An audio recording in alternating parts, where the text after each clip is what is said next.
با رها آماده شیم بریم تولد بازی. اینجا میره کلاس طبق همیشه میره یه چیزی بخوره چون همیشه یکم خالی میره بیرون. موهاشو صاف کرده، باش جس میگیره، فکر میکنه خیلی خوشگله. طبق معمول اصلا نمیشه رها یه کاریو بدون موزیک انجام بده.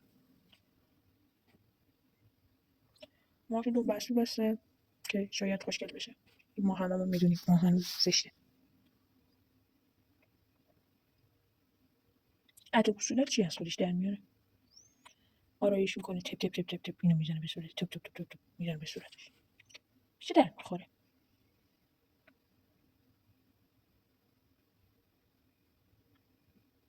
از خودش آرایش ابداع میکنه.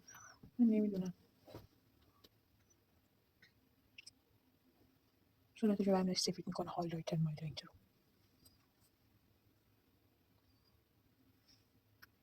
آره دیگه موجاش وقتی کوتاه باشه باید ریمل بزن، نمیشه که.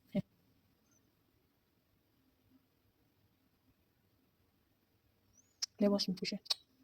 از همه چیش هم فیلم میگیره. لباس پوشیده، با دوستش کلنجار میره. این و دوستش کیک گرفته، جنگولک بازی داشتیم.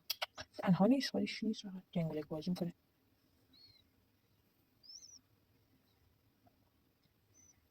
کیک میکنه. خب یه دانش هم به ما بدین. گربه بانمکی. میشه تولد چندمش بفیمون 18 پرش اگه که نبره الکلش که کیکو بدم برش ببینی بیبی و تاپی یعنی تینیجی و تاپیری بزای گولی دیوورا من مست تکیلا نبودیم چرا